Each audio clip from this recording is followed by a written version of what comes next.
Fala pessoal, sejam muito bem-vindos para mais um episódio do Aloparts Podcast. E para você que está acostumado a ver por aí as brigas judiciais, os litígios, as encrencas nas obras, hoje o assunto é para você. Porque nem tudo é confusão, nem tudo vira processo. A engenharia legal, a perícia judicial, ela está aqui para nos ajudar a trabalhar de forma preventiva. Não depois que surge a confusão, não depois que surge a briga, mas sim a gente pode, por meio da perícia, antecipar tudo o que vai acontecer. E ninguém melhor do que esse grande convidado para falar com a gente sobre isso. Hoje, o amigo especial é o engenheiro Maurício Souza, que é perito renomado e que está aí diante de muitos litígios que envolvem as nossas queridas esquadrias de alumínio. Seja muito bem-vindo, Maurício. Se apresente para o nosso pessoal. Obrigado, Audrey. Eu sou o Maurício, sou engenheiro civil, sou diretor da Engesul também, Associação dos Engenheiros Agrônomos do Sul Mineiro. Hoje eu atuo principalmente na parte de perícia judicial. Atuo com casos de vários segmentos, mas a minha especialidade é trazer casos com esquadrias de alumínio. Como é a minha pós-graduação, eu atuo também nessa área e dou uma certa ênfase para processos com esquadrias de alumínio e fachadas envidraçadas. Quando chega na justiça, eu busco parceiro, escritórios de advocacia, que queiram trabalhar, que tenham esse tipo de processo, preciso de um especialista, eu vou em cima ali, faço minha comunicação com ele e trago esse tipo de processo para dentro do escritório. Exatamente. É quando a situação foge do controle que entra a figura do perito judicial, que entra justamente para auxiliar as partes, seja o juiz ou seja a parte que está sendo reclamada. Exatamente. Quando a gente fala de perícia judicial, perito, auxiliar da justiça, perícia extrajudicial, sempre tem uma certa confusão e as pessoas ficam um pouco perdidas. Quem é quem no âmbito judicial? Ela é pouco compreendida ainda. Pouco compreendida. E muito temida. Muito temida. E com certa razão, né? Mas é o que eu falo, o problema não é você ser indiciado. O problema é você estar errado e o processo realmente ser verídico e você ter um monte de problemas ali. Mas assim, quando a gente entra nessa parte de perícia judicial, o perito, ele só é perito quando ele é nomeado pelo juiz. Essa que é a verdade. Eu só sou perito judicial quando eu sou nomeado. Eu fui lá dentro do sistema, eu no caso TJSP, aí eu sou escolhido. Aquele momento que eu sou escolhido para aquele caso, eu sou o perito judicial. Até então você... Eu sou auxiliar da justiça. Auxiliar da justiça. Sou auxiliar da justiça. Para uma construtora, você pode atuar como perito? Você é perito perante uma construtora? Perito, eu posso ser perito extrajudicial. Extrajudicial. Entendeu? Eu posso atuar como eu atuaria sendo perito, mas de uma forma extrajudicial. Ele não entrou, não judicializou aquele caso ainda. Entendi. Entendeu? Então você se apresenta como perito judicial só se você oficialmente estiver representando aquela ação. Exatamente, só quando eu sou nomeado. O perito judicial, ele é uma exclusividade do juiz. Quando tem uma discussão técnica elevada, que normalmente funciona assim. A pessoa está com uma anomalia. Ela vai buscar, por exemplo, a Audrey Dias, que faz laudos, certo? Uhum. O que ela vai fazer? Você vai lá e aponta as principais falhas. Você vai trazer ele de forma técnica, enfim, e vai entregar isso para o advogado. Às vezes nem o próprio advogado que pegou o seu laudo entende completamente o que está ali dentro. Porque a linguagem dele é jurídica, a sua linguagem é técnica de engenharia. Ou arquitetura, enfim, mas é uma linguagem técnica. E ele vai entrar contra a parte. No outro lado, qual que é a primeira coisa que a pessoa vai fazer? Vai puxar um engenheiro para auxiliar deles, para interpretação de laudo, ver se tudo que você falou está correto. Ele vai fazer o que a gente chama, ele vai tentar elaborar uma defesa dentro do que ele pode. Que no caso é o assistente técnico. Assistente técnico, os dois lados vai ter os assistentes técnicos, entendeu? As duas partes ali. Sendo que da parte que entrou contra... na verdade os dois têm o assistente técnico e o juiz tem o perito judicial. Exatamente, esse que é o ponto. Esse é o ponto. Chegou aquele monte de conteúdo, o juiz não tem a visão técnica necessária, ele tem o conhecimento de leis. Ele sabe quem vai estar certo ou errado dentro do parecer da interpretação dele, mas assim... tem uma confusão, porque o advogado de defesa, principalmente, se ele tá ali, falhou o produto, ele vai trazer o máximo de informação possível para confundir aquele caso. Aí eu sou nomeado. Como que acontece?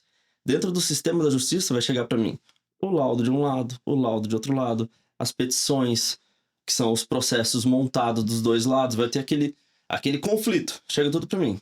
Primeira coisa que eu faço, análise documental. Não tem o que fazer, eu preciso analisar o que tem de documento de um lado, o que tem de documento do outro. Qual que foi o parecer de um profissional, de outro profissional. Entender o posicionamento de cada lado, que cada parte precisa. Eu também tenho que saber isso. Eu preciso entender o que eu tô fazendo, porque senão eu vou entregar uma perícia totalmente aleatória. Aí, encerra a parte documental. Aí eu tenho que fazer a inspeção de obra, se for viável, para me identificar realmente ali e dar um ponto que eles chamam de ponto neutro. Eu vou trazer a parte técnica e neutra. Então, no caso, você são os olhos do juiz. Os olhos do juiz. Que entende de lei e não de engenharia. Dos dois. Aí que é o X da questão. O perito judicial, ele precisa entender do produto supracitado, quer dizer, a esquadria, eu tenho que entender de esquadria, e eu devo entender, não necessariamente eu preciso. Mas você entende os dois, o juiz só entende de lei. Exatamente. Por isso que ele busca auxílio técnico. Exatamente, ele busca auxílio técnico, ele busca o profissional capacitado para fazer a interpretação daquilo ali. Eu consigo transformar a interpretação técnica num documento legal. A minha expertise é transformar a linguagem técnica em linguagem jurídica. É fazer a comunicação dos dois mundos. Por isso a engenharia legal. É basicamente a tradução. É a tradução. É a tradução. Vou pegar, aí eu como perito judicial, se eu não tenho certeza de alguma coisa, eu posso exigir laudo, eu posso... a pessoa não tá deixando ninguém entrar. Eu posso exigir proteção da polícia, exigir entrada no ambiente. Eu preciso ter informação. Eu posso levar nos extremos. Então, o juiz conta com a sua análise, com a sua opinião técnica, para que ele, enfim, possa tomar sua decisão. Exatamente. Eu dou o embasamento técnico para ele tomar a decisão. A parte legal é dele, mas eu tenho que conseguir colocar numa linguagem legal. Então, resumindo, a gente tem o reclamante, a reclamada e no meio o juiz. O juiz. Tanto o reclamante quanto a reclamada, eles têm os seus assistentes técnicos que os ajudam provavelmente fizeram o laudo, os ajudam no ingresso ou então na defesa daquela ação. Isso.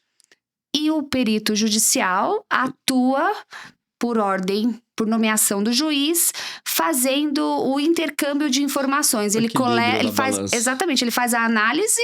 Isso. Que é apartada, ela é neutra, né, das duas partes, e você então entrega o seu parecer final para o juiz, e com base no seu parecer ele vai decretar, é aquilo lá, a gente fundamenta a decisão dele. Fundamenta a decisão. Então, a partir do laudo pericial, aí sim ele vai estar respaldado tecnicamente com ponto de vista neutro, porque eu não sou favorável a um lado ou ao outro lado. E aí tem aquele ponto, às vezes, o que acontece? Hoje nem todo perito judicial ele é expert em todas as áreas. Então, assim, as partes, inclusive, elas podem nomear o seu auxiliar de justiça para fazer o acompanhamento da inspeção, da vistoria. Então, um laudo pericial, tanto ele é importante para você ingressar, de repente, numa ação, quanto para ele fundamentar uma decisão judicial. Exatamente. E não só isso. Por exemplo, ele é usado como um instrumento do processo de ponta a ponta. A partir do momento que tem um laudo pericial, que ele é diferente do laudo inicial, ou um laudo cautelar, ou qualquer outro tipo de laudo, existem os quesitos. Não sei se você já elaborou quesitos para os laudos que você fez. Então, assim... Eu já fui muitas vezes assistente técnica em ações judiciais, mas eu nunca entrou num processo junto com a parte. Não. Então, assim, quando você é assistente técnico judicial ali, que você pode ser também o perito auxiliar que eles falam, mas você acompanha realmente aquele caso de ponta a ponta, a hora que o perito judicial nomeado faz o laudo, existe a elaboração de quesitos. É um segundo momento onde as partes, cada um, elaboram um número de quesitos e entrega para aquele perito responder com o parecer dele. Que é o formato que se eu tô ali como perito auxiliar, eu consigo puxar a interpretação técnica para o que eu quero. Entendi. Pro melhor parecer pro meu cliente. Você faz questões direcionadas. Direcionada, então assim... Porque você entende que o perito precisa saber. Exatamente. Ele precisa para ele responder, ele tem que ter focado naquilo. Isso, porque assim, tem casos que eu entro com escritórios de advocacia que são parceiros, que eu não entro como nomeado, eu entro como perito auxiliar. Perito auxiliar. Ali, a minha responsabilidade é eu conseguir entregar para o meu cliente o ponto de vista que ele precisa do laudo. Então, com a elaboração de quesitos mais assertivos, você consegue direcionar melhor o processo. Entendeu? Entendi. Por exemplo, se eu trago ali uma questão um laudo que foi elaborado, que eu era auxiliar, e chegou. E o engenheiro da outra parte, ele estava muito... mas a interpretação... Eu só citei a Lei 5.194, que é a lei que fundamenta toda a base de engenharia, trouxe os artigos e os incisos necessários. Falei, de acordo com a lei da engenharia, tem espaço para interpretação técnica dentro da engenharia? A resposta do perito nomeado: a engenharia não permite interpretação técnica, tem que ser executado com respaldo legal e respaldo técnico. Você não tem espaço dentro da engenharia para ter uma interpretação. Eu acho que eu vou fazer assim porque eu acho mais bonitinho. Se não tem fundamento técnico, você não tem que interpretar da forma que você acha. Eu acho mais legal fazer nesse formato. Isso não existe dentro da engenharia, da arquitetura, dentro de toda a parte técnica. Isso é técnico. Você responde ali, tecnicamente, a responsabilidade sua é gigantesca. E você é responsável, inclusive, a proteger o cliente dele mesmo. Porque o cliente não sabe tudo. E tem hora que ele quer o mais barato. E você é o profissional que tá ali dividindo o ponto onde o cliente quer o mais barato, mas ele não tem a consciência que ele não pode. Você entendeu? Sim. Você protege o cliente, inclusive, dele mesmo. E é muito complexo. Olha só, para você que é síndico, é gestor condominial ou até fabricante de esquadria, que quer entender um pouco mais sobre esse lado da engenharia legal, esse é o episódio para você. Uma coisa interessante para síndico que assumiu o condomínio e vai começar a sua gestão, a primeira coisa que você tem que fazer: solicitar um laudo ali de todos os itens Da edificação. da edificação, porque senão você assume uma responsabilidade que às vezes não é sua. Exatamente. Você precisa saber qual é a saúde da sua edificação, de todos os sistemas e subsistemas até aquele momento, até o início da sua gestão. Então, a gente está falando de esquadrias, de impermeabilização, Elementos estruturais, elevadores, elementos estruturais, tudo, piscina, tudo, todos os pontos, fachada, revestimento, pastilha, queda de pastilha é muito comum em fachadas. Com certeza. Então, assim, e se machuca alguém e o síndico novo assumiu sem fazer o devido procedimento de segurança dele, ele pode ser responsabilizado. Exatamente. Você, então, atua diretamente na engenharia legal. Na engenharia legal. Engenharia vícios construtiva, engenharia legal, engenharia diagnóstica. O que é engenharia legal na sua visão? Engenharia legal, ela fala exatamente a parte da engenharia que trata as leis, atua com laudos e faz esse âmbito civil-jurídico. Ela faz a interpretação técnica e traz para o mundo jurídico de uma forma mais clara para os escritórios de advocacia. É a engenharia que une a parte da engenharia, da técnica, do jurídica. Direito, né? A parte jurídica. E ela assim, busca, então, a segurança... Isso, vamos lá. Vamos deixar um pouco mais claro. A base técnica é engenharia diagnóstica e direito. Você tem que conhecer um pouquinho dos dois mundos. O que fundamenta os laudos é a engenharia diagnóstica. Você não consegue fugir dela. Sim. Vícios construtivos, no meu caso, que é a minha posse. A minha parte de perícia judicial me dá o âmbito de engenharia legal, que é a parte de direito ali, que a gente tem que estudar para poder fundamentar as coisas. Então é por isso que eu consigo ciclar nesses dois mundos. Entendeu? Entendido. Eu faço a interpretação técnica e trago para um âmbito jurídico de uma forma muito mais fácil. É a transição, essa comunicação entre os dois mundos. Que é um problema muito grande isso daí. Você tenta aliar, então, o respaldo técnico e o jurídico para que você possa aí facilitar. Exatamente, facilitar o... Exatamente. É porque, assim, existem situações, por exemplo, que eu entro, quando eu pego ali, eu sendo o perito nomeado, eu leio, eu não posso opinar, mas assim, sei lá, uma pessoa substituiu um guarda-corpo. Vamos trazer para o nosso mundo de esquadria. Uma pessoa colocou um guarda-corpinho de vidro temperado. Tá bom. Aí o advogado vai pegar aquilo ali, ele entra substituição de produto, ou ele entra com má fé da empresa, ele tem várias formas ali que ele tenta entrar. Se é o Maurício que tá ali, o que eu faço? Eu vou orientar esse escritório. Entra pelo Código Penal, Criminal, artigo 132, risco previsto de acidente com fatalidades, enfim. Eu dou ali e falo, isso aqui é muito mais do que só uma substituição de produto. Isso aqui tá colocando a vida de alguém em risco. Você entendeu? Você tem que bater como um processo criminal, não precisa ser um processo civil. Entendi. Porque oferece risco à vida. Quem que é responsável? Todo mundo. Existe responsabilidade objetiva e subjetiva. Responsabilidade objetiva, a empresa de esquadria que executou o produto de forma errada. Subjetiva, o profissional responsável técnico que também não identificou o erro. Ou aceitou, foi conivente. Então você consegue amarrar todas as partes. Isso, eu entrego assim, eu deixo mais fundamentado pro escritório chegar com muito mais... Vai além do que um produto mal fabricado ou mal acabado. Você tá falando de culpa mesmo, de responsabilidade criminal. Exatamente, eu consigo chegar muito mais longe e consigo deixar o processo mais eficiente, porque a interpretação é mais precisa. Porque quando a gente fala de perícia judicial, no geral, as pessoas, elas remetem isso a crimes. Sim, mas existem casos de crimes. Essa que é a verdade. Na engenharia diagnóstica. Na engenharia. Não, na engenharia, na arquitetura. Na engenharia. Um engenheiro que subdimensionou uma estrutura e matou alguém. É um crime? É um crime. É um crime. E pode ser julgado nas duas esferas, civil e criminal. Civil e criminal. É que um processo civil ele pode ser aberto junto ali um processo criminal. A diferença é que o processo civil, dentro das varas, hoje existe, sei lá, 80 mil processos, 100 mil processos, ele é muito mais lento. Quando cai num processo criminal, ele é muito mais rápido. Ele é muito mais rápido? Apesar de ser muito mais sério, tem tomadas de decisões que são mais rápidas. Qual a razão dele ser mais rápido? Aí eu teria que trazer o advogado. Só Deus sabe. Tem uma limitação do conhecimento, mas normalmente eles conseguem ser um pouco mais rápido. Então... Principalmente assim, inclusive tem processos comigo que foi orientado para entrar nesse formato e engenheiro civil perdeu o CREA, já foi cancelado o CREA dele dentro da categoria de classe, exatamente pelo fato de imprudência, imperícia e negligência. Claro que para chegar nisso daí virou estelionato, virou um monte de outra coisa ali que tinha envolvido, que era muito mais complexo, né?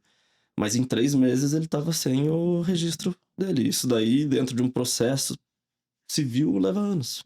Então você atua na forma legal, que é sendo o perito judicial representando o juiz, e extrajudicial, que você, no caso, pode auxiliar diretamente os profissionais e as empresas. Exatamente. É quando ainda não virou um processo, é quando ainda ninguém ingressou judicialmente. Vamos lá, quando não virou um processo ainda, como que eu vou atuar? Aí eu atuo como perito extrajudicial. Extrajudicial. Normalmente isso daí é usado em negociação. Vai iniciar um processo, tá aquele burburinho de processo. Tá nos bastidores. Aí o escritório de direito me chama e fala, Maurício, vai lá, faz a inspeção, faz a auditoria. Eu vou lá, atuo como um perito nomeado pro escritório. E vou dar. Ele vai negociar com muito mais propriedade. Falar, se vocês erraram aqui, vocês sabem que vocês estão errados, tem aqui, vocês estão errados, eu tenho aqui, vocês estão certos, aqui eu estou errado. Enfim, eu vou ser neutro. Para poder negociar de uma forma mais simples. Aí não vira um processo judicial. Entendi. Vocês negociam nos bastidores. Nos bastidores. Entendendo que as partes têm problemas, eles fica mais simples. Você evita 5 anos de processo e um prejuízo muito maior para todo mundo. Eu tenho alguns casos em que a gente está dando auxílio técnico também, onde essa conversa ainda está nos bastidores e... Na maior parte delas eu estou representando o cliente que se sente lesado pela construtora. Na verdade, eu não estou representando oficialmente, eu estou auxiliando para que ele conduza as tratativas, as melhores tratativas com a construtora. E a construtora buscou justamente um engenheiro para auxiliá-los também, e é legal. Isso. Porque a gente fala de forma técnica, os advogados ali falam de forma legal e, sem dúvida, acho que, se for possível, é o melhor caminho antes do ingresso judicial. O pior caminho sempre é o ingresso judicial. Ele é oneroso, ele é mentalmente desgastante para todo mundo, demorado. Mas uma hora chega e aí ele é muito mais pesado também. Então, assim, se tem condições de resolver de uma forma extrajudicial, vai ser muito mais sutil para todo mundo. Com certeza. Então, assim, sempre que possível resolver negociando, negocia. Com certeza. Negocia, porque chegar... É que meu pai falava, é melhor um pássaro na mão do que 2 voando. Exatamente. Ou 2 voando. E tem aquela outra também, melhor um mau acordo do que uma boa briga. Então, é melhor, tenta ali, antes de ingressar. O cenário possível é o cenário de justiça. Sem dúvida. E quando você atua de forma extrajudicial, qual é a sua peça? O que você entrega? É um laudo técnico? É um laudo técnico. É um laudo técnico. A ferramenta da engenharia legal é o laudo técnico. Então, ou um parecer. Ou um parecer, ele pode... Não, às vezes eu posso entregar o laudo, ou eu parecer.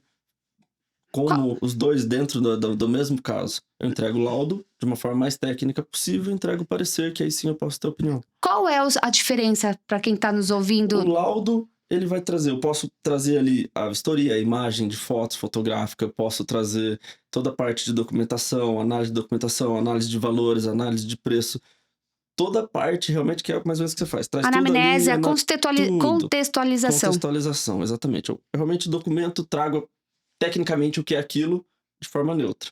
Então, isso daí é o laudo pericial. Eu posso ali dentro colocar, exigir laudos laboratoriais, ensaios, teste, vou colocando documentação junto nisso para dar mais embasamento técnico. Até manual. Posso trazer tudo para dentro disso daí. Encerrou isso daqui, aí é o parecer técnico, é minha opinião. Como especialista no assunto. Como especialista no assunto, o parecer técnico ele é opinativo. Mas é importante falar que é somente de especialista. Você tem que ser reconhecido como... Não é só isso. No meu ponto de vista é o seguinte, você tem que abrir uma responsabilidade técnica de laudo mesmo para um parecer técnico. Tem que estar habilitado para isso.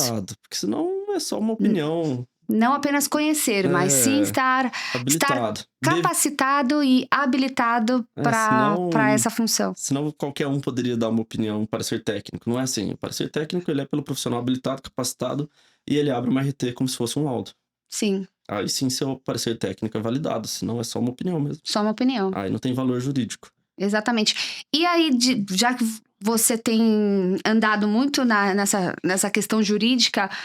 Qual que tem sido os principais apontamentos, as suas principais ações ou parecer laudos? Vamos lá. Dentro da construção civil, impermeabilização é absurdamente elevado. É muita falha de os maiores índices de ações ajuizadas, elas são decorrentes de problemas de impermeabilização, de estanqueidade.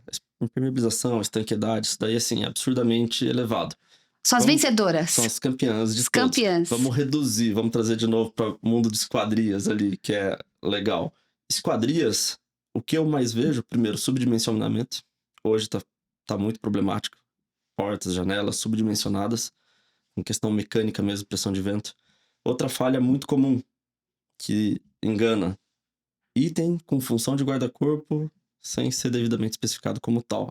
Aqui é uma vedação do segundo andar, tá, mas é o último item antes da queda. Ele é o guarda-corpo. O pessoal considera ele como uma fachada. Ele monta como uma fachada, uma vedação, só que na verdade ele tem a função de guardar o corpo. Então, guardar o corpo. Então, assim, essa confusão desse item, ele tem um índice muito elevado de problema. Ele tá começando também ali a subdimensionamento dos materiais, seja do vidro, dos perfis, dos componentes, a questão da impermeabilização, da estanqueidade. Claro, a estanqueidade é primeiro, né? É primeiro ganhador. De ser alvenaria ou ser esquadria, a estanqueidade é campeã mundial. E quando você tá fazendo as suas análises, que na sua conclusão, eles são sempre relacionados, eles são vistos construtivos, são vistos, daí são classificados em aparentes, ocultos, mas qual é o ganhador aí? Aí vai, assim, é uma briga muito grande, mas no meu ponto de vista, ainda a maior falha que existe é a falha de mão de obra. Normalmente foi alguém que falhou ali tecnicamente no meio do processo. No meio da construção. No meio da construção. Porque quando a gente fala de de vícios, a gente tem... existem as origens das anomalias na construção. Então, a gente fala de vícios construtivos, falhas de manutenção. Sim, mas... mau uso. É que daí vai se enquadrar diferente. Por exemplo, se você pegar um processo que vai iniciar por falha de manutenção, ele é muito mais sutil. O problema é quando vira um vício oculto. Não. Aquele objeto já está 5 anos instalado, de repente ele rompe. Porque os vícios construtivos, eles podem ser ocultos e aparentes. Contextualiza para o pessoal o que seria a diferença entre eles. O vício oculto é aquele vício que não foi percebido. Por exemplo, uma falha que eu estava trazendo, uma falha mecânica. Essa falha, quando você faz a entrega, o seu cliente ele não vai conseguir perceber esse vício. Ele é um vício oculto. Ele só vai ser aparente na hora que romper. O vício aparente é um vício estético, é um vício... realmente palpável, manuseio facilmente percebido pelo leigo. Pelo leigo, exatamente. Pelo leigo. É uma porta que não está se movendo na forma como deveria, está emperrando. Isso. É um vício aparente. Um mecânico, oculto. Dificilmente ele vai ser percebido. Ou oculto, o que acontece? Chumbamento, falha de chumbamento.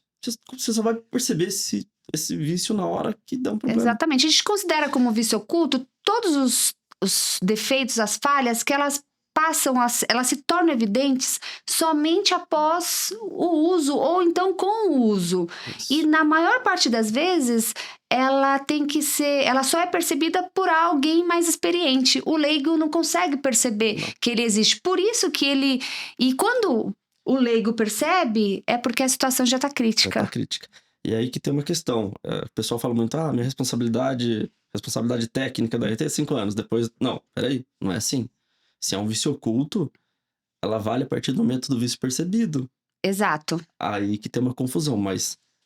não, foi uma falha por manutenção preventiva. Não, nunca foi feita uma manutenção preventiva e a falha de manutenção preventiva acarretou no vício. Aí também não é culpa sua. Aí são interpretações diferentes que tem que ser muito bem orientada. Por isso que você precisa do especialista. Exatamente. Pra identificar, isso aqui tá oculto e foi ter uma falha de projeto e só deu problema agora. Ou isso daqui tinha que ter tido uma manutenção preventiva na ano e tá 10 anos sem manutenção. Exatamente. Qual que foi o início disso? Aí você tem que tomar cuidado, porque assim, quando você recebe um produto, você recebe o manual do usuário ali, para ser feito, ali vai constar cada manutenção preventiva desse item, durabilidade desse item, e a partir daí você tem que fazer um serviço de manutenção, é igual carro. Pessoal, ninguém compra um carro e deixa 10 anos no pneu, mas a esquadria eles deixam 10 anos sem trocar uma rodando. Exatamente. Então, quando a gente fala de falhas, elas podem ser decorrentes da fabricação, da montagem, ou então da falha de manutenção, do uso, ou até mesmo pelo desgaste dos próprios materiais. Normalmente, o usuário ele não sabe identificar em que fase ocorreu aquele problema, por isso que ele busca ajuda. O Maurício falou muito legal essa questão da responsabilidade. A responsabilidade já está totalmente ligada com a questão da garantia. Sim. O pessoal entende que eu tenho a garantia de solidez e segurança da minha edificação ali é 5 anos. Mas a responsabilidade da construtora sobre aquele item, ela não é somente pelo período de 5 anos. Antigamente no Brasil eram 20 anos de responsabilidade. Outro dia eu estava lendo que isso foi reduzido para 10 anos. Mas aí, assim, sim, da maioria dos itens. Da maioria dos... Mas, a por exemplo, responsabilidade. Objetiva. É que assim, vamos lá, depende do que aconteceu. Uma casa deu um recalque de fundação, mas aí tem uma compactação do solo, não envolve diretamente a construtora. Não, então foi mal calculado e colapsou em 10 anos, colapsou em 15 anos. Ela continua respondendo pelo seu cálculo estrutural. Então, garantia de solidez e segurança 5 anos, que envolve essa questão de colapso. Isso. Mas ela colapsou com 10 anos. É porque aí que acontece. A partir do momento que é percebido o erro, se esse cliente não mover uma ação, ele vai mais 5 anos se perder a garantia novamente. Mas assim, ninguém percebeu. A minha casa que eu comprei, com 10 anos, ocorreu um desabamento. Eu sou leiga, não sabia de nada. A responsabilidade ainda tá cobrindo. A responsabilidade objetiva ainda tá cobrindo. É assim, você lembra a questão do vício oculto? A garantia se inicia no problema. Sim. Você entendeu? É o problema que o Código de Defesa do Consumidor, ele faz isso. Ele deixa que ela tá ali. Se o cliente não reclamar, não é problema de ninguém. Não, deu uma falha realmente séria. Ele cobre novamente. Mas... A responsabilidade do cliente ali, a responsabilidade da construtora, se é um vício oculto, que é uma falha de projeto, uma coisa assim, impossível de perceber e só tem como perceber quando tá o colapso, ele vai voltar a garantia. Vai voltar. Ele vai ser acionado juridicamente, com certeza ele vai acabar respondendo. Aí entra naquela questão, o cliente fez as manutenções necessárias para... deu um colapso na viga, mas o cliente foi lá, fez uma reforma, estourou 3 pilares, aquele lá sobrecarregou. Exatamente. Aí é mau uso. A construtora não responde. Tá tudo certinho, nunca teve nada, nunca bateu, nunca aconteceu nada. Colapsou. Aí assim, então, pode ser que durante o processo ela seja até excluída, mas ela vai ser acionada, com As certeza. manutenções, elas precedem ao atendimento, à oficialização da garantia. Quando a gente lê num documento, colagem dos meus vidros na fachada, garantia de 5 anos, porque está relacionada à solidez e segurança. Tudo bem, é 5 anos. Mas, nesse período, eu, como construtora ou como condomínio... Como construtora não, porque a construtora já entregou. Mas eu, como condomínio, como administradora do shopping, do edifício, seja o que for, eu preciso comprovar que nesse período eu fiz uma inspeção técnica especializada da fachada e que nessa inspeção o profissional habilitado constatou que estava tudo bem com aquela colagem. Percebem? Exatamente. Então, de nada adianta essa garantia de 5, 3 ou 1 ano se dentro daquele período de garantia eu não cumprir como usuário com as minhas obrigações legais. E onde estão escritas essas obrigações? No manual do usuário. No manual de usuário, dos usuários, que é o manual de uso, manutenção e operação. Isso. Que quando a construtora entrega o empreendimento, né, ele fala, a partir de hoje você é um condomínio. Ou então, quando o fabricante de esquadria entrega a sua esquadria, ele deveria entregar junto esse manual. Deveria entregar. E aí tá um ponto interessante, tá? Boa parte das obras, quando eu solicito, não tem esse documento. Nunca nem viram. É muito sério isso. Porque daí o que acontece? Você assume toda a responsabilidade, porque você não entregou isso aí pro cliente. Mas muitas vezes entregam. Sim. Só que esse documento ele se perde, porque não se é dado a devida importância, não se chama atenção para a importância desse documento. Vamos pôr só um detalhezinho sobre responsabilidade de registro. Se a empresa entrega de forma equivocada e ela também não faz ninguém assinar e não arquiva o termo de entrega de uma forma documental, como que comprova interessante, que ela entregou? Exato. Você entendeu? É isso você mesmo. tem que tomar muito cuidado, porque dentro de um processo judicial, aquilo que não está documentado não existe. Não existe. Então você não fez a entrega. Porque quem tem que provar que fez é a empresa, o cliente é leigo, ele é a parte fraca. Na verdade, é o cliente, lá, o reclamado, né, que tem que provar que ele fez... Na verdade, você tem que, se você tá como reclamado numa ação, é você que tem que se defender e não outro comprovar na acusação. Isso, perfeito. Não é? Assim, ó, exatamente. O cliente, a parte leiga, ele não tem que provar nada. Quem tem que provar as coisas é a parte acionada. Ou seja, eu que tenho que me defender. Você tem que se defender. Não é você que tem que comprovar que o que você tá falando é verdade ou não. Ele é leigo. Ele é leigo. A parte técnica é você. Quem tem que ter a assinaturinha dele lá que foi entregue, anota aqui, ó. Foi entregue. Entendeu? Então, para você que é fabricante de esquadria, ao se encerrar um fornecimento de esquadria de vidros, pegue lá a confirmação de que o seu cliente recebeu aquele manual, que o manual nada mais é do que a regra do jogo. O que a pessoa, o que o usuário, o proprietário deve fazer no período de vida útil daquele produto. Então eu vou limpar minha esquadria com tal produto numa periodicidade de tanto tempo, eu posso fazer isso, não posso fazer aquilo. Posso passar produtos abrasivos, Exato. não posso passar. Descreve a regra do jogo. Você, síndico ou então gestor condominial, a mesma coisa. Busquem os manuais de cada sistema e subsistema que você tem ali na edificação. Isso. O elevador, tem as esquadrias... parte elétrica, hidráulica, tudo. Entra aí na questão da manutenção preditiva das edificações. Exatamente. As esquadrias é só um dos itens.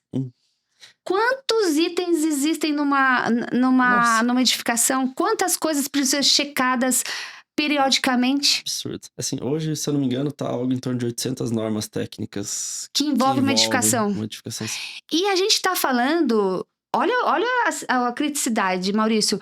Os gestores prediais, eles não são engenheiros, eles não são arquitetos, eles não são técnicos capacitados para acompanhar essa gestão técnica da edificação. Muitas vezes eles estão ali como administradores da parte burocrática. Então, olha só a importância de uma gestão predial técnica adequada. E não é só isso. Assim, o que eu falo, hoje o mundo ele é multidisciplinar. O direito precisa do engenheiro, a administração precisa do engenheiro, a administração precisa do direito. Um precisa do outro. Tudo é multidisciplinar. Não adianta, eu vou virar síndico aqui. Faz a sua proteção. Traz um engenheiro. Traz um advogado. Dá o embasamento técnico, faz os contratos certinho. Fala, daqui pra frente é responsabilidade minha. Isso daqui, risco identificado. Tá com problema. Vamos montar um plano de ação pra resolver esses problemas. mas não tem caixa. Mas você identificou, você sinalizou, tá tudo documentado. Você sabe que tem uma modalidade na engenharia que cuida exatamente da gestão dos condomínios, que é a engenharia condominial. Não. Eu tenho, particularmente, grandes amigas que só fazem esse tipo de gestão para os condomínios. Eles descreve a periodicidade das manutenções, eles acompanham as manutenções em todos os sistemas, eles buscam empresas para orçar, eles avaliam tecnicamente as propostas que essas empresas colocam, e com isso traz uma segurança técnica para o condomínio, que é de super valia, tanto para o gestor que está lá na lead diária, quanto para o síndico. E precisa. Assim, só para você ver que legal. Existe hoje rede hoteleiras públicas.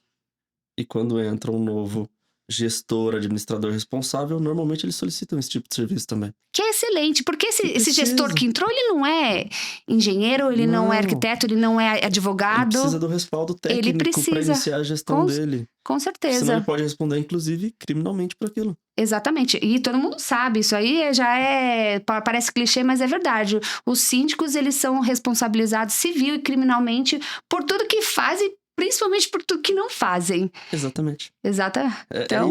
assim, essa parte da responsabilidade é muito complexa quando você fala de um síndico. Ele absorve toda a responsabilidade técnica do edifício, toda a parte técnica, e ele é administrativo, mas ele responde tecnicamente por aquilo, por estar na função. Exatamente. Então ele não foge mais disso daí. Então, assim, durante a gestão dele, inclusive a omissão dele durante a gestão, se causar dano à gestão seguinte, ele pode ainda responder, porque a responsabilidade dele avança um pouquinho. Exatamente. Então, na verdade, os condomínios, eles precisam saber, e tá aqui porque também esse podcast ele existe, para que a gente leve esse tipo de informação técnica e super fundamental para a melhoria contínua da gestão dos condomínios, das edificações.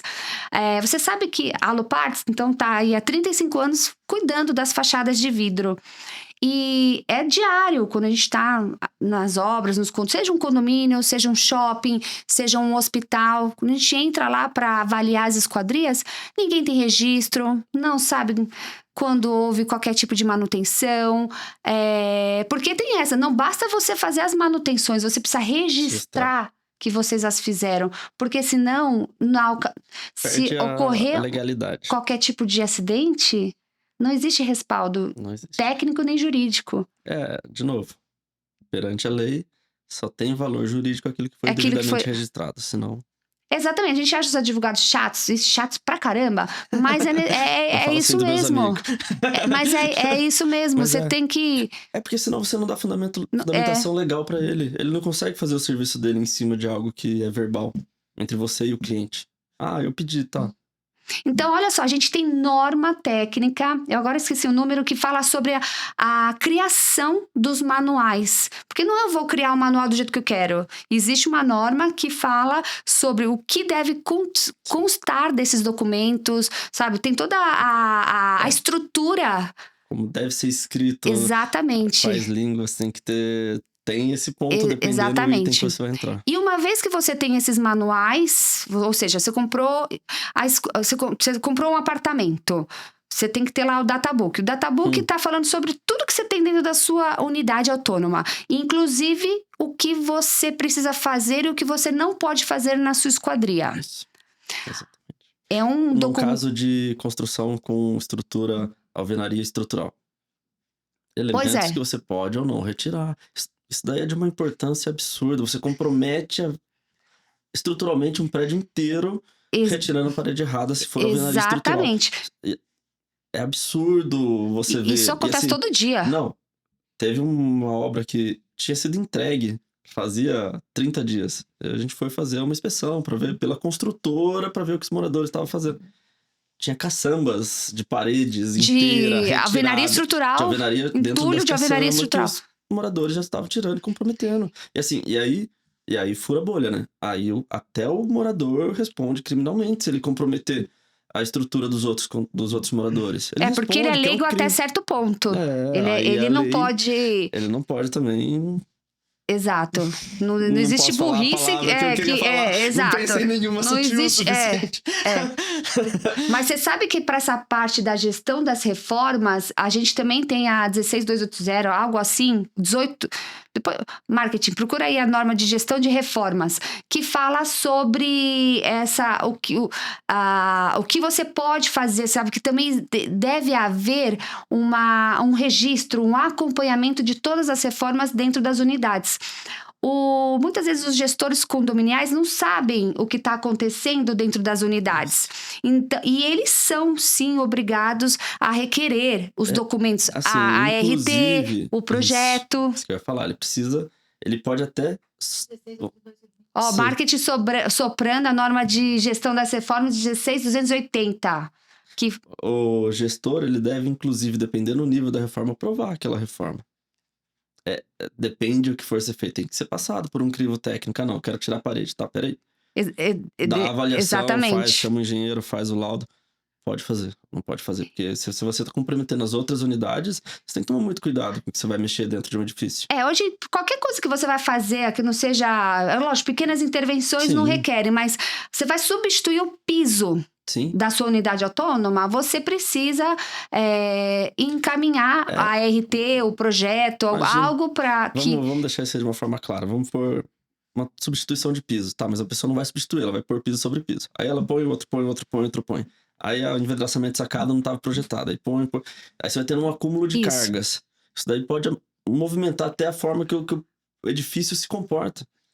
Esse é o nível de seriedade. Se todo mundo faz o que quer na forma que quer, você começa a comprometer toda a estrutura, ela como um todo. Então, assim, é muito sério e tem que ser tomado muitas atenções nisso. Por isso, pode fazer, pode trocar o piso? Pode, mas tem que retirar um e colocar. Ou não, posso ter 2 camadas. Então, mas quem vai fazer essa análise? Essa que é a questão. Aí, normalmente, quem faz a primeira análise de fazer é um engenheiro capacitado. É um profissional habilitado ali que dentro do muitas vezes não existe dentro do condomínio. Então, não existe, tem que buscar uma assessoria. Os grandes condomínios, as obras assim com maior porte, digamos, elas têm esse tipo de assessoria. Agora, nos pequenos, não existe, é terra de ninguém. Então, o proprietário, o locatário, ele faz qualquer tipo de reforma na sua unidade, a administração, a gestão predial não fica sabendo e é aí que começam os problemas. Exatamente. Então, para você que chegou até aqui nesse episódio, saiba que todas as reformas que são feitas dentro das unidades autônomas, elas precisam passar por um crivo técnico. Ou seja, precisam ser enviados os projetos, o recolhimento da ART ou da RRT, para que uma pessoa técnica possa liberar aquela reforma. Quem não faz isso, o que pode acontecer? Vai ter que contratar um perito judicial. Civil e criminalmente. Exatamente. Provavelmente vai ter que contratar o Maurício aí para representá-lo perante a justiça. Maurício, advogado, um monte de gente. E, assim, e não é... Se você fez essa reforma, tirou essa parede, prejudicou algo estrutural, prejudicou o encanamento da unidade superior, você responde por tudo isso, por todos os danos, prejuízos, tudo. Não tem como fugir. Não tem como fugir. Não tem como fugir. A justiça brasileira, ela é lenta, mas ela não falha, tá? O pessoal acha que ela falha. Não, ela é lenta. É diferente. Aí, quando chegar o problema que tá com o Maurício, tá com mais uma galera lá, advogado, aí é muito mais caro. Aí, às vezes, um problema que era 100 mil reais vira 1 milhão no final do processo. Você tem prestado algum tipo de auxílio para os condomínios? Hoje não é o meu braço forte. O meu realmente, assim, quando eu em âmbito judicial. Essa é a principal expertise que eu faço. Você sempre tá na encrenca. Eu tô na encrenca, eu tô na confusão. São poucas pessoas que, assim, que eu pego essa parte de preventiva, realmente. Eu entro mais na parte judicial. Quando o caos já tá instaurado. Aí o Maurício é onde é a minha área de especialidade. Então o juiz, ele busca um engenheiro, um perito, não porque ele não confia no que as partes estão falando. É porque tem que ser neutro. É porque tem que ser neutro. É porque tem que ser neutro. Ele busca neutralidade. É alguém que não tá envolvido financeiramente com ninguém. É o equilíbrio judicial. Excelente Entendeu? isso. Ele não pode, porque se eu vou confiar 100% no engenheiro da parte.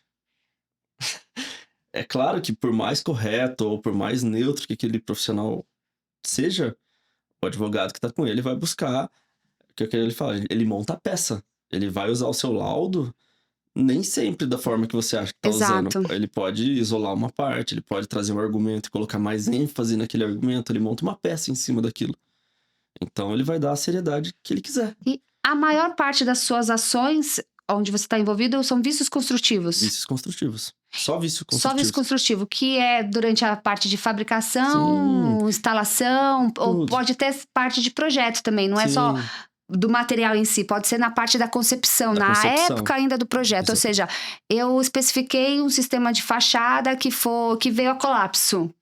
Uma coisa simples, foi especificado um vidro de controle solar, não foi utilizado. Aí o erro tá ali, mas queimou o móvel do cliente. Já Ou virou ação. seja, o projeto estava vidro de controle solar, mas o fabricante, aplicado. ele colocou um comum, um sem controle Sem solar. controle solar, queimou o móvel. Eu, como cliente, posso Ela ficou- acionar, porque Aí ele... quando ela percebeu que ela tinha corrigido esse problema no projeto e esse problema não foi corrigido na prática, ela acionou, solicitou troca de todos os vidros, mais a troca dos móveis. Então, foi um erro, um vício construtivo, porque teve a origem aí na parte da construção, ou seja, da Construção. fabricação, e ela... Mas ele era oculto ou é aparente, no caso? Ele era oculto. Oculto, Nesse caso era oculto. porque ela não... Ela não era perceptível pro cliente. Porque é leigo. Então, quando ela recebeu as esquadrias, ela não sabia se não aquele sabia. vidro era de controle Porque solar. aí que tal? Ela assinou o termo de entrega do item. Você Aham. entendeu que interessante? Mas vamos lá.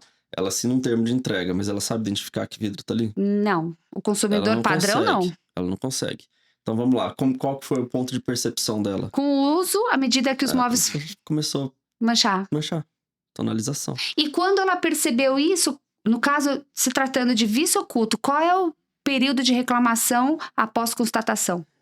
É assim, se ela perceber, vai ter um período, aí vai de caso para caso, mas em média ela vai ter pelo menos uns 3, 4 meses ali para reclamar sem qualquer problema. Acho que gira É algo que em torno daí- de 180 dias, mas aí eu não sei ele exatamente. decai Aí em vai 180 dias. Aí vai ser uma questão realmente jurídica, né? Mas às vezes o advogado puxa isso daí, tá?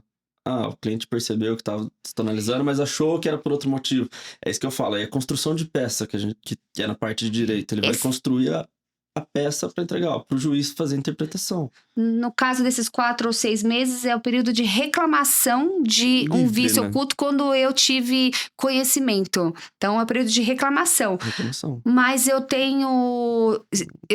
Se eu reclamar dentro desse período, Vamos supor, eu eu, acionei a eu, empresa. eu continuo tendo direito de Isso. ser reparada, de ser Judicialmente. restituída judicialmente, mesmo após esses 180 dias. Sim. Aí é em âmbito judicial. Daí finda quando? Não finda. Não finda, né? Não finda. Não finda. Muito difícil. Vai findar com 2 anos, assim. Ou é um erro muito sutil. É o que eu falo. Dentro do mundo jurídico, apesar de ter um monte de coisa, existe um fato que é a interpretação jurídica. O advogado constrói uma peça para embasar algo, mesmo que às vezes não está de acordo com a outra parte. Ele vai construir aquilo, ele constrói uma peça realmente. Então ele apresenta uma peça. O outro lado faz a mesma coisa. E aí, no meio disso, tem a interpretação judicial, que é o juiz, o ponto de vista do juiz. Ele vai trazer o expert, vai falar, realmente existia esse vício. Ah, mas já passou 180 dias, tá? Mas o fato de ter passado o prazo é maior do que o direito do cliente receber o produto corretamente. Certo. Você entendeu o que eu quero dizer? Entendi. Dentro do juiz, dentro de um júri, o juiz, ele prevalece na opinião. Então, por isso que é a importância da construção da peça correta, você entendeu? Por isso que eu falo, tá, mas o direito da empresa, que não reclamou em 180 dias, é maior do que o direito do cliente que pagou o produto e recebeu ele de forma correta. O direito de um começa onde afere o direito do outro, entendeu? Interessante. E quando a gente fala de vícios aparentes, se eu comprei um apartamento, estou recebendo hoje da construtora, se eu não identificar nesse momento que eu estou recebendo, eu perco o direito de reclamar? Perde. Aí é muito mais complexo. Se você viu o produto, é um vício estético. Vamos falar assim, tem um risquinho na Mas eu janela. não vi aquele risco, ou aquele vidro quebrado, ou aquele perfil faltante naquele momento. Eu vi um mês depois. Hoje, dentro de engenharia, já existe laudo de recebimento de imóvel. Porque existe profissionais capacitados para identificar esses vícios. Aí ele vai antes de receber a chave, faz toda a avaliação do imóvel, marca piso, vê se tá oco, vê se o encanamento tá Que fluindo é a água vistoria no correta. recebimento das chaves. Exatamente. A vistoria ela é fundamental, ela tem que ser feita. Hoje tem sido comum. A pessoa, quando compra um apartamento, uma casa, ela vai receber Ela não fica mais aí à mercê do engenheiro da construtora que está entregando. Isso. Ela leva o seu profissional, o engenheiro que ela contratou, Faz a que são vistoria. especializados nessa questão de recebimento. Exatamente, eles estão E fazem acostumados, é o dia a dia deles. Eles o vão ver recebimento técnico. recebimento técnico, eles vão ver toda a parte estética dos produtos que tem valor. Se um imóvel vem com falhas estéticas, ele perde até valor de venda. Vícios, eles vão caçar os principais vícios ocultos. Piso oco. É vício oculto. Caimento de Caimento de ralos, ralo. risco Assim, em perfis, toda essa vedações. parte ele vai buscar ali pra ver se já recebeu, porque daí o cliente assina e o historiador assina junto, entendeu? Aí sim, ele fez o recebimento técnico do imóvel. Ele evita inúmero problema. Parede ondulada, pô, taxa de monte. Impossibilita até o uso de O planejado. pessoal vai com dependendo. bolinha de gude, joga pra ver Isso. caimento de Tem ralo. bastante vídeo na internet hoje do tem, pessoal que tem. faz isso. Mas assim, é fundamental. Isso aí tem que ser cada vez mais utilizado, porque é uma ferramenta que todo mundo que compra o imóvel deveria estar prestando atenção e saber que tem que usar. Exatamente. Mas olha só, a gente já falou um monte sobre falhas e tudo que leva aos litígios, às ações judiciais e à atuação do perito. Mas me conta, Maurício, o que nos leva a não ter isso? Isso daí é o que eu falo, é um método, é uma blindagem. Todo profissional precisa ter um método de fazer isso daí. Primeiro, para você, não o cliente agora, vamos falar. Geral, né? Serve para todo mundo. Mais importante, conhecimento. E conhecer, inclusive, o que eu não sei. Se eu não sei, eu contrato alguém que sabe. Conhecimento é fundamental. Seja eu prestadora de serviço ou seja, consumidora. Aqui a gente está trazendo bastante para o âmbito condominial. O síndico ele tem que trazer alguém de conhecimento. Então vamos lá, conhecimento é fundamental. Ajuda técnica. Para eu poder me blindar. Uhum. Cada um vai ter o seu, dentro do seu universo. Eu sou uma empresa de esquadria. Um consultor, por exemplo, para ele, se ele não tem o conhecimento necessário. Para o síndico, uma empresa de gestão técnica. Para o cliente final, um auditor de final de obra, um engenheiro especialista ali que pode fazer uma vistoria, uma auditoria de obra. Então vamos lá, conhecimento é base. Segundo, aí para o profissional, normas técnicas, você tem que seguir. Inclusive, você tem que seguir toda a parte legal do produto que você está fazendo. Se eu tenho um manual de uso daquele produto e aplicação, tem que ser seguido. Exatamente. Se eu não vulcanizei a gacheta da pele de vidro. É um vício oculto. Exatamente. Então, Você entendeu? É um detalhe, assim. Eu trouxe esse item exclusivamente porque eu sei que é um item que dá muita briga. exato. Então vamos lá, não quero, é muito trabalhoso. Mas no manual não tava. Exato. Se você fez diferente do que é a instrução do manual da fábrica, do sistemista, você vai perder o respaldo. Você sabe que quando em específico essa questão aí da borracha, da gacheta, quando você fala, não estava vulcanizada, mas isso não é norma, onde está escrito, que norma que a 10821 não me fala que eu tenho que vulcanizar as gachetas. Ok, mas o manual do sistemista diz, ele especifica. Então você está falando de norma, está falando de manual, todos têm a mesma força. E não só isso, existe uma coisa que assim, é pouco utilizada mesmo dentro da perícia, mas pode ser utilizada, que são boas práticas de mercado. As boas práticas. Ela também é relevante. Se todo mundo sabe que aquilo dá problema, isso ainda não virou um adendo de nenhuma norma. Mas com certeza na próxima vai virar. Mas os juízes e os advogados, os peritos, todos eles levam isso em consideração. A primeira coisa, eu mesma, nas minhas perícias, nas minhas análises, a primeira coisa que eu pego no laudo é o laudo, são os manuais. Isso. Muitas vezes são de sistemas, de produtos que eu não conheço, e lá nos manuais tem toda a regra do jogo. É o passo a passo. Se o passo a passo não é seguido, como que você vai ter a garantia daquilo? Exatamente. Então, olha só, quando a gente fala de condomínios, os condomínios também precisam seguir normas técnicas. O que seriam essas normas técnicas? A norma de gestão das manutenções, a 5674, a norma de gestão das reformas, 16280. Ele tem aquele de garantias aí. A de garantia, 17.170.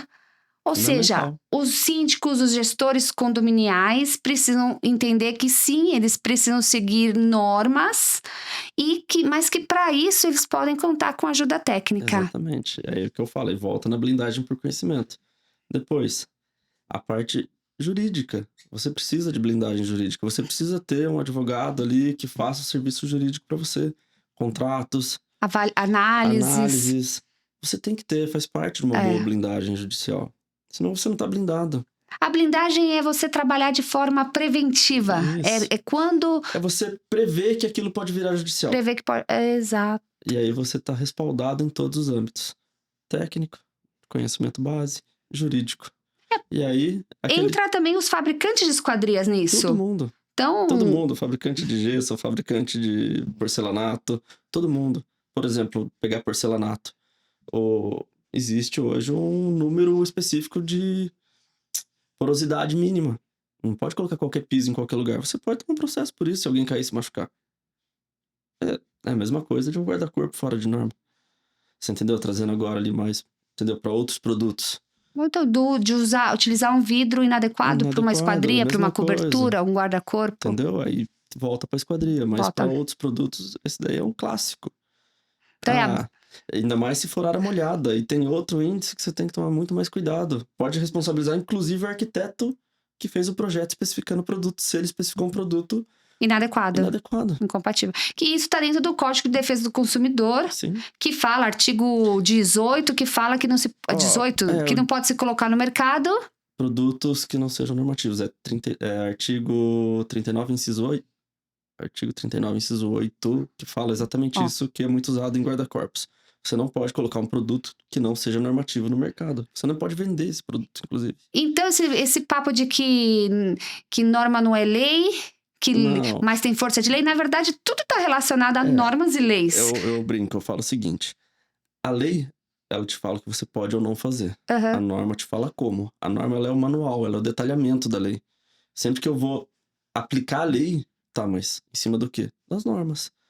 Um tá correlato ao outro. Você não consegue aplicar a lei se você não tiver a norma. Você entendeu? Porque é um parâmetro técnico para a lei. Mas se algo falhar, a lei vai buscar as normas. Você entendeu? Não tem como. Ela se baseia no que tá na norma. Só pra gente fechar, o último ponto é o que eu falo que é ética, né? Ética. Ética na prática, que é diferente de ética. Ética é um conceito. Ética é a pessoa, uma boa índole, é aquilo que você faz quando ninguém tá vendo. Ética na prática, ela é um volume de decisões registradas, observáveis e auditáveis.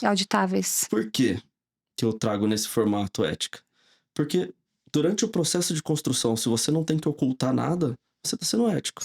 Se eu deixo aquilo lá preparado para receber uma inspeção, elas são observáveis e é ético.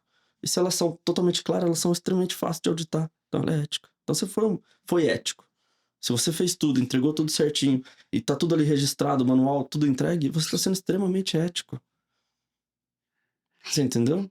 E as empresas que usam como diferencial, mas eu trabalho com qualidade, isso é mérito? Esse é mínimo, né? É mínimo. Isso é mínimo. É igual a norma. A norma não é máxima. A norma é mínimo. É mínimo. Conceitos mínimos. Definições técnicas mínimas. Quer dizer, eu posso fazer o que eu quiser a partir de uma norma. Abaixo dela não tem nem que ser discutido, então, né? Tem que ser aplicado. Quem se vangloria, mas eu sigo a norma. Obrigação. É que, infelizmente, no Brasil, hoje isso ainda é diferencial. Não deveria ser. Não deveria. Mas é. Então, assim, sou o melhor em fazer o mínimo. Mas, igual. Infelizmente, num conceito de construção que a gente tem hoje, que tem um monte de gente fazendo errado, fazer o mínimo, realmente a pessoa tá no diferencial. Infelizmente. É o nivelamento por baixo, isso é ruim. Nivelamento por baixo. É aquele negócio que quem tá num casamento, numa relação estável, né? Numa relação... você fala, eu sou fiel, me vanglorio de ser fiel. Não tem valor nenhum, né? Vamos ser sincero. É isso. Então... Muito legal. Então, agora a gente já sabe essa questão da blindagem, então, jurídica, profissional.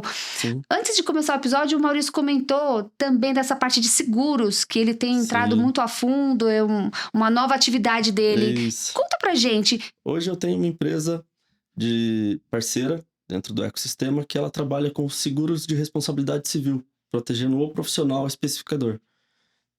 Já é o RC, né? Já é muito conhecido, mas tem muitos profissionais que ainda não conhecem.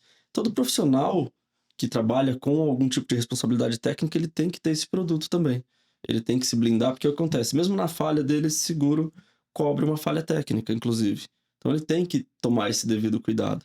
E não só isso, hoje tem também parceiros de escritório de advocacia de direito que fazem blindagem 360. O que é isso? É realmente você tá com o âmbito jurídico. São escritórios especializados que a todo momento, todos os dias, eles estão fiscalizando tudo que acontece com seu nome fantasia, com CNPJ, com seu CPF e vão Estão te trazer... monitorando. Monitorando. Você fica monitorado e blindado realmente. Isso aí faz parte do pilar segurança ali para você realmente poder estar blindado. Excelente. A Luparts, ela, há muitos anos já, a gente adotou esse tipo de segurança. A gente tem alguns seguros aqui, tanto de responsabilidade civil geral cruzada, o IO, que é de responsabilidade técnica, que é um seguro voltado para engenheiros e arquitetos. Então, se eu tiver qualquer tipo... tive uma decisão errada numa obra e isso impactou em algum prejuízo para o meu cliente, sei lá, especifiquei um vidro errado. Exatamente, ele vai fazer a cobertura. Esse seguro faz... Ele vai pagar o ônus, mas a especificação de um vidro errado, ela pode se tornar no âmbito criminal, ele não vai... Não fala isso.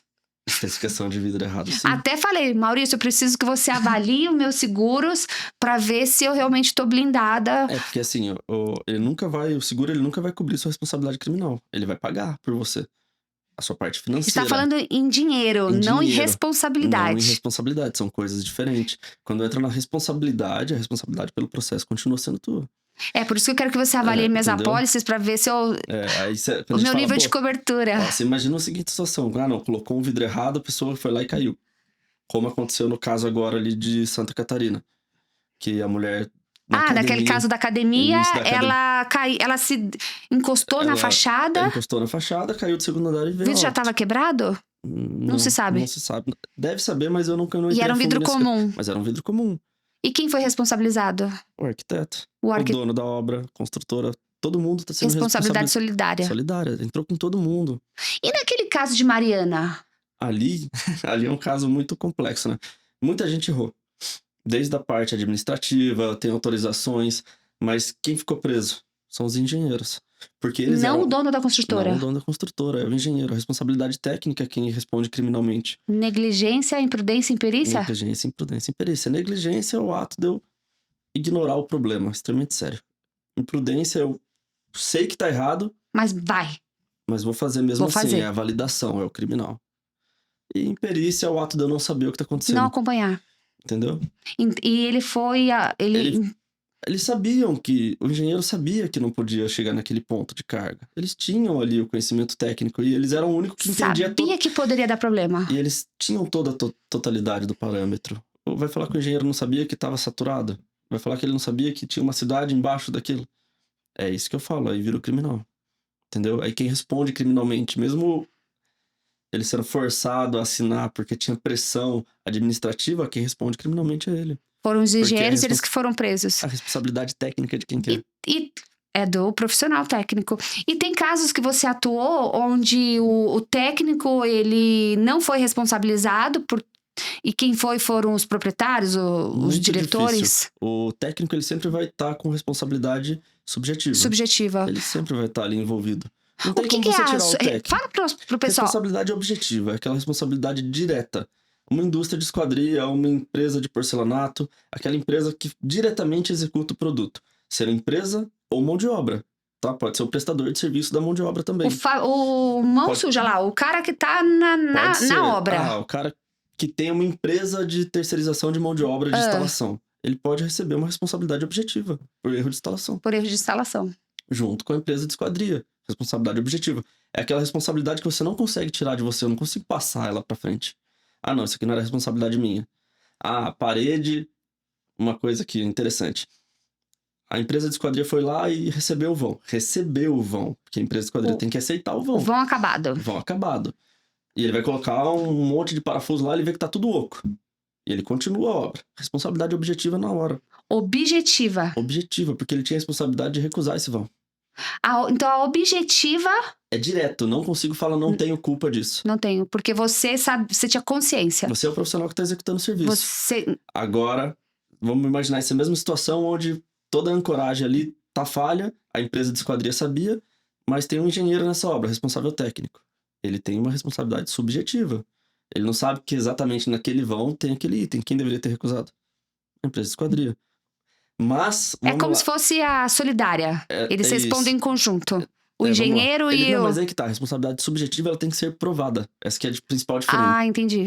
Tem que provar que a empresa veio, mostrou pro engenheiro e ele falou, pode fazer. Que ele comunicou pro engenheiro e o engenheiro não fez nada. Por isso que então a comunicação tem que ser objetiva, a registrada. responsabilidade objetiva eu não posso negar, ela existe. Ela existe, pronto, passou por você. Passou por mim. Não tem como eu falar que não. A subjetiva vai depender de prova. Provou que foi ele que executou, que sabia, que identificou, que mostrou, e ainda assim, por exemplo, um caderno de obra. Hoje foi identificado. Diário de obra. Exatamente, diário de obra. Entregou e avisou, fulano de tal, que tá aqui, tô com um problema nisso. Entendido. Relatou? Não, vai lá, ó, tá aqui. Eu avisei que tava com esse problema. O e-mail, que é muito bom. Confirma recebimento. Eu avisei, ele confirmou o recebimento, ele estava ciente desse problema.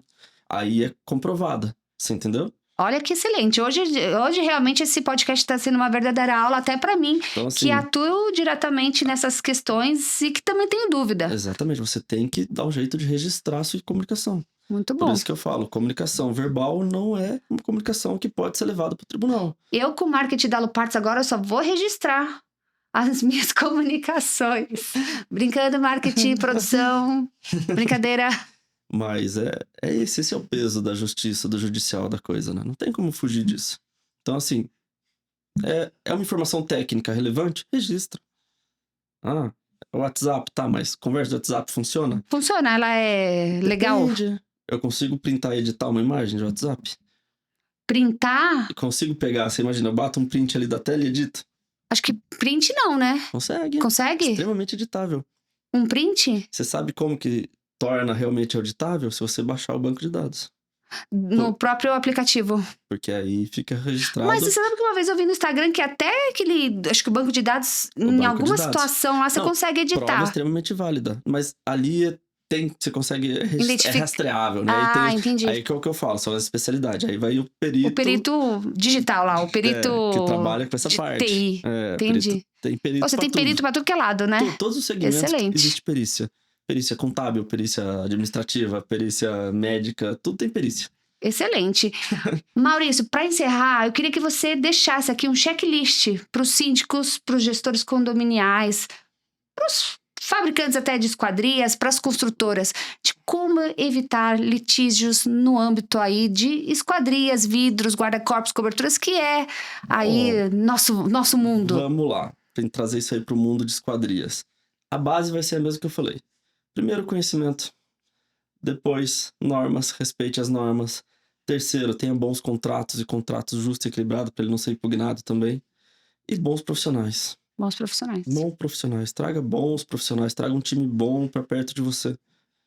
Um time capacitado, que queira ali realmente atuar de forma ética, porque senão você tá enrolado. E tudo isso aliado a uma boa a gestão técnica. Técnica. E a gente precisa de técnicos habilitados a ajudar para que a gestão da edificação, do condomínio, seja de forma eficiente, né?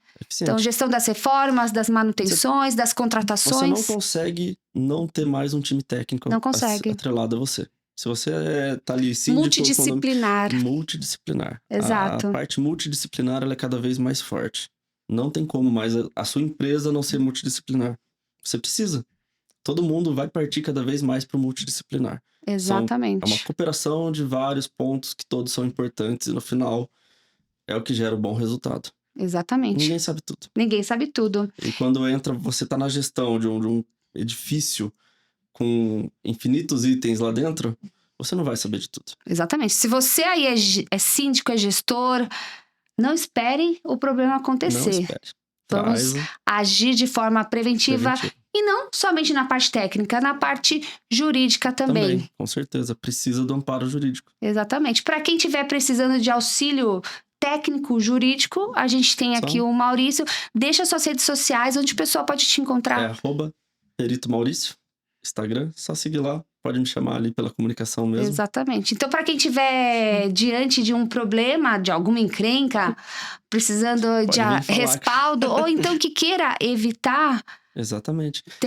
Se precisar de serviço extrajudicial, precisar de auxílio em negociações, inclusive a gente presta esse serviço para auxílio de negociações também, a parte de blindagem de jurídica, a parte de seguros, toda essa parte técnica também, de laudos, a gente só chamar a gente ali que vai estar tendo todo o respaldo necessário para poder iniciar a sua nova gestão ou dar o suporte jurídico necessário para você em caso de um problema maior.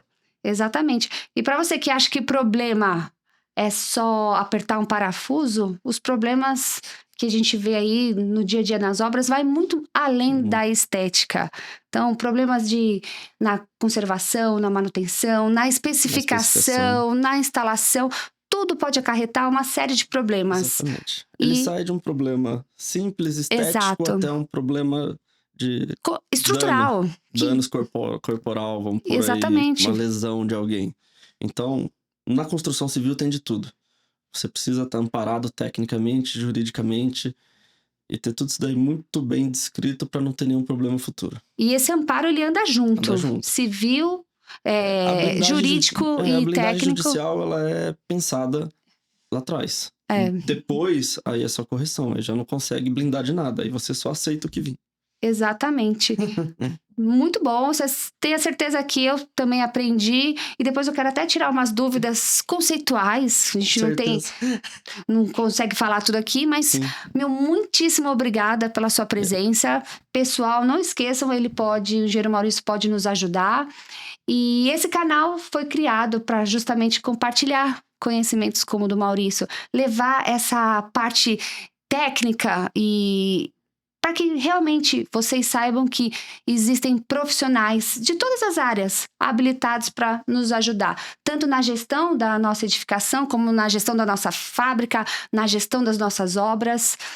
É incrível. É incrível. O mundo ele é muito grande, existem muitos profissionais capacitados e a Audrey aqui, ela traz muita gente boa para comentar e aplicar e mostrar um conhecimento absurdo que existe aí no mercado. Essa é a ideia, é trazer pessoas que estão na linha de frente da gestão. Gestão das empresas, da gestão técnica. Leva isso no dia a dia, né? Aquela pessoa que realmente vivencia... Que vivencia a prática. A prática. E vivencia as dificuldades, o aprendizado, porque o aprendizado, ele é constante. Como diria meu pai, o aprendizado não cessa nunca. E agora, então, eu me despeço de vocês. E se você gostou desse episódio, compartilhe, divulgue com seus amigos, com seus funcionários, com sua equipe. E se inscreva no canal do YouTube da Alupartes. E nos vemos em próximo episódio. Valeu, pessoal!